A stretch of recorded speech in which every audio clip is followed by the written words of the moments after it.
तो जैसा कि अगेन द स्काई सुप्रीम के लास्ट एपिसोड में हम लोगों ने देखा था कि यूकिन ग्रैंडपा डुआन से मदद मांगने के लिए आ गई थी और ग्रैंडपा और डुआन भी यूकिन की मदद करने के लिए तैयार हो गया था। लेकिन जैसे ही वह तेन्यू की पोस्टर को देखता है तो उसे बहुत ही ज्यादा गुस्सा आ जाता है, लेकिन वह यूकिन को इस चीज के बारे में कुछ भी नहीं बताता है। और जैसे ही इस जगह से यूकिन चली जाती है और जुकी मास्टर इस जगह पर आ जाती है और एल्डर डुआन तेन्यू के बारे में जुकी मास्टर को सब कुछ बता देता है कि तेन्यू ने पहले ही यूकिन के साथ शादी कर रखा है, लेकिन मैंने यूकिन की आदत को मिटा दिया था। लेकिन फिर भी पता नहीं यूकिन को दोबारा से तेन्यू के साथ ही कैसे प्यार हो गया। इस पर जुकी मास्टर बोलती है हम लोगों को किसी तरह करके भी इस कंपटीशन के खत्म होने के बाद तेन्यू को जान से मारना होगा। इस पर ये एल्डर भी एग्री करता है और लास्ट में हम लोगों ने तेन्यू को दिखाया था जो कि यूकिन के बारे में सोच रहा था। और अब आगे इस एपिसोड की शुरुआत में जुकी मास्टर सभी को बता रही थी कि आज से 10 साल पहले यह कंपटीशन हुआ था और यह कंपटीशन आज फिर से 3 एशियन सेक्ट के बीच में होने वाला है, जहां पर हर कोई इस कंपटीशन को जीतने के लिए एक दूसरे के साथ फाइट करेगा। इसलिए मैं यहाँ पर डिवाइन सोल पैलेस की प्रिंसेस आप सभी लोगों का दिल से स्वागत करती हूँ। और साथ ही मेरा मानना है कि आप सभी लोगों को इस कंपटीशन के रूल के बारे में पता है, इसलिए मैं आप लोगों को रूल को बताकर आप लोगों का ज्यादा टाइम वेस्ट नहीं करूंगी, क्योंकि आज से 10 साल पहले जो कंपटीशन हुआ था इस कंपटीशन को मेरे सोल पैलेस ने जीता था और ये सभी इसके चैंपियन है। और साथ ही दूसरे नंबर पर इमोर्टल सेक्ट है और जो आखिरी में बच जाता है वो हुआंगफू सोंगजोंग है। इसलिए आप लोगों का बिना कोई टाइम जाए के इस कंपटीशन को अब शुरू किया जाता है। और साथ ही मैं आप लोगों की जानकारी के लिए बता देती हूँ कि इस कंपटीशन में अगर किसी की मृत्यु हो जाती है तो इस चीज का जिम्मेदार कोई भी नहीं होगा। और वो ये बोलकर कंपटीशन शुरू कर देती है। इस पर ये एल्डर अपने डिसाइपल को पूछने लगता है कि तुम में से कौन पहले फाइट करने के लिए जाना चाहता है। इस पर ये डिसाइपल आगे की ओर आ जाता है और वो बोलता है मास्टर मैं आपको निराश नहीं करूंगा, चाहे मैं अपनी जान भी क्यों ना दे दूं, लेकिन मैं आपके सर को झुकने नहीं दूंगा। और वो यह बोलकर तेन्यू के साथ में फाइट करने के लिए इस अरीना में आ जाता है और साथ ही वह तेन्यू को बताने लगता है कि आज मैं तुम्हें जान से मार डालूंगा और अगर तुम्हारे अंदर हिम्मत है तो तुम इस अरीना में आकर मेरे साथ फाइट कर सकते हो। इस पर तेन्यू इस डिसाइपल को बोलता है तुम इस जगह पर अपनी मौत के तलाश में आए हो तो मैं तुम्हारी इस ख्वाहिश को कैसे पूरा नहीं करूंगा। और तेन्यू यह बोलने के बाद में अरीना में आ जाता है और साथ ही वह इस डिसाइपल का मजाक उड़ाने लगता है कि मैं यहाँ पर तुम्हारे मार्शल सोल ब्लड लाइन की पावर को देखना चाहता हूँ कि यह कितना ज्यादा पावरफुल है। इस पर यह डिसाइपल कुछ भी नहीं बोलता है और वो अपनी पावर को एक्टिवेट करने लगता है, जिसकी वजह से पर्पल कलर की एनर्जी इसके इर्द गिर्द में घूमने लगती है और जो कि दिखने से बहुत ही ज्यादा पावरफुल लग रहा था। तभी यह डिसाइपल बोलता है तेन्यू तुम कुछ ही देर में इस जगह पर मरने वाले हो और तुम इतनी बेशर्मी के साथ में मेरे साथ कैसे बात कर सकते हो। इस बात को सुनकर तेन्यू अपने मन में सोचने लगता है कि अगर मुझे वॉर गॉड के साथ में फाइट करनी है तो पहले इस लड़के को मेरे ऊपर अटैक करना होगा, क्योंकि अगले जन्म में मेरी वॉर गॉड के साथ अच्छी बनती थी।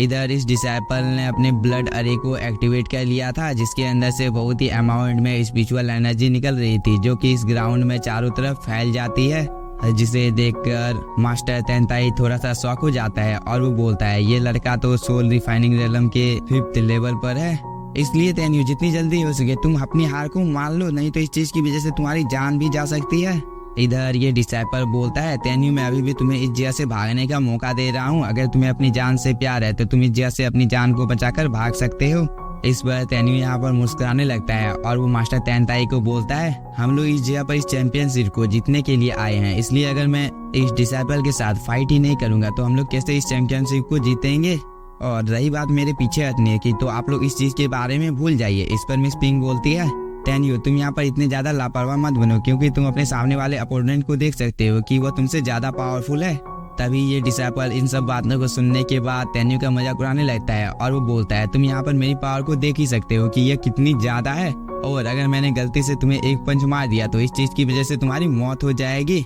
और वो यह बोलकर अपने स्पिरिचुअल पंच से तेन्यू के ऊपर अटैक करने के लिए जाने लगता है, लेकिन तेन्यू ने यहाँ पर एक फॉर्मेशन को एक्टिवेट कर लिया था और वो बोलता है मुझे नहीं लगता है कि तुम्हारा ये पंच इतना ज्यादा पावरफुल होगा जितना तुम यहाँ पर फेंक रहे हो। और वो यह बोलने के बाद में इस डिसाइपल के ऊपर अपने स्पिरिचुअल पंच से हमला कर देता है, जिसकी वजह से इन दोनों के अटैक आपस में टकराते हैं। लेकिन तेन्यू का अटैक बहुत ही ज्यादा पावरफुल होता है और वो टाइम रहते ही इस डिसाइपल को एक मुक्का मार भी देता है, जिसकी वजह से यह डिसाइपल दूर जाकर गिरता है। और उसे तो अपनी आंखों के ऊपर भरोसा नहीं हो रहा था कि तेन्यू इतना ज्यादा पावरफुल है, इसलिए वह तेन्यू को बोलता है आखिरकार तुम हो कौन। इस पर तेन्यू बोलता है पूरे तियानफा कॉन्टिनेंट में मेरे जैसा पावरफुल कल्टीवेटर तुम्हें कहीं पर भी नहीं मिलेगा और आज तुमने मुझे चुनौती देने की हिम्मत कर दी है, इसलिए अब तुम्हें खुद तुम्हारे मास्टर भी आकर बचा नहीं सकते हैं। इस पर ये डिसाइपल बोलता है लेकिन तुमने तो यहाँ पर अपनी नॉर्मल पन से मुझे इंजर्ड कर दिया, आखिरकार तुमने इसे कैसे किया। इस पर तेन्यू बोलता है अभी तुम कुछ ही देर में इस जगह पर मरने वाले हो और तुम्हें मैं अपने सीक्रेट के बारे में बताना नहीं चाहता हूँ। इस पर डिसाइपल बोलता है क्या तुम्हें सच में लगता है कि तुम मुझे जान से मार सकते हो, और वो ये बोलकर अपने फ्लाइंग शॉट को इस जगह पर अपेयर कर लेता है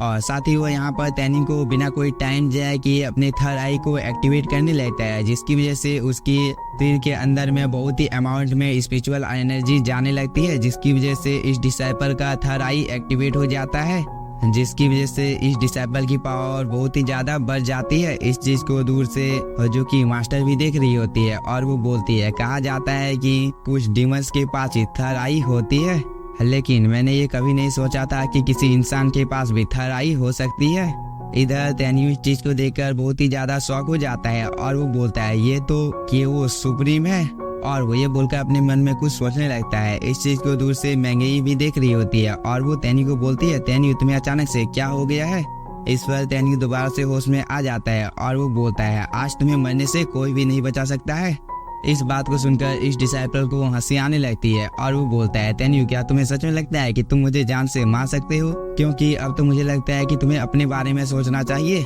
क्योंकि अब मैं तुम्हें जान से मारने वाला हूँ। और वो ये बोलकर अपने एक अटैक को क्रिएट करने लगता है, जिसकी वजह से इस डिसाइपल के थर्ड आई में कुछ हलचल होने लगती है और उसके अंदर से एक बहुत ही ज्यादा पावरफुल लाइट सीधे तेन्यू के ऊपर गिरने के लिए जाने लगती है, जो कि बहुत ही ज्यादा पावरफुल था। लेकिन तेन्यू टाइम रहते ही अपनी स्पीड का फायदा उठाकर इन सभी अटैक को डॉज करने लगता है, जिसमें तेन्यू को जरा से भी प्रॉब्लम का सामना करना नहीं पड़ रहा था। लेकिन यह डिसाइपल भी कंटिन्यू तेन्यू के ऊपर अटैक किए जा रहा होता है, जिसकी वजह से तेन्यू को इस डिसाइपल के ऊपर अटैक करने का मौका तक नहीं मिल रहा था। लेकिन तभी तेन्यू इस डिसाइपल की कमजोरी के बारे में बताने लगता है कि यह डिसाइपल ज्यादा देर तक इस टेक्निक को परफॉर्म नहीं कर सकता है, क्योंकि यह टेक्निक बहुत ही अमाउंट में स्पिरिचुअल एनर्जी को अपने अंदर में एब्जॉर्ब करती है, और साथ ही यह डिसाइपल जो हमला मेरे ऊपर कर रहा है वो देखने से बहुत ही ज्यादा अजीब लग रहा है, इसलिए मुझे इन सभी अटैकों से बचकर रहना होगा। और साथ ही मैं यहाँ पर फैंग जुआंग होंगमेंग बॉडी का भी सामना नहीं कर सकता हूँ।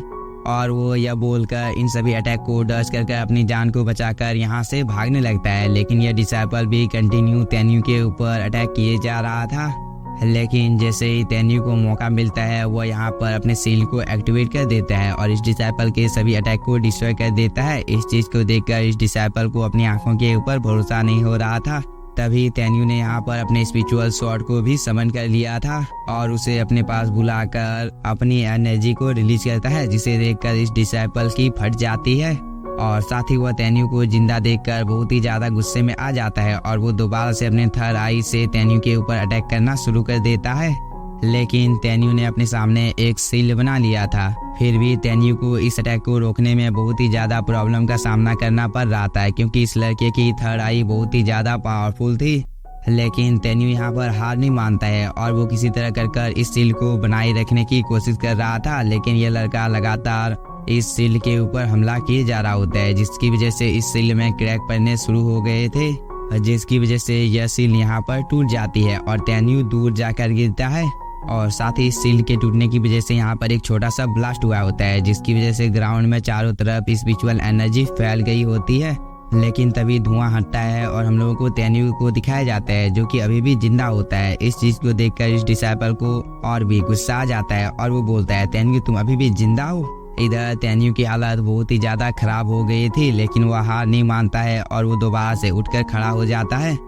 और वो बोलता है तुम मुझे मार ही नहीं सकते हो, तो मैं यहाँ पर मरूंगा कैसे। और वो यह बोलकर अपने सीक्रेट टेक्निक को परफॉर्म करने लगता है, जिसकी वजह से उसकी स्वॉर्ड यहाँ पर बहुत सारे मल्टीपल स्वॉर्ड में बदल जाती है, जिसकी पावर बहुत ही ज्यादा होती है। लेकिन इसी के साथ हम लोगों का ये एपिसोड हो जाता है खत्म। अगर आप लोगों को वीडियो पसंद आया होगा तो चैनल को सब्सक्राइब कीजिए और वीडियो को लाइक, और मैं आप लोगों को 100 कमेंट का टारगेट देता हूँ। अगर आप लोगों ने इस टारगेट को पूरा कर दिया तो इसके नेक्स्ट पार्ट को भी मैं जल्दी अपलोड कर दूंगा। Thank you for watching.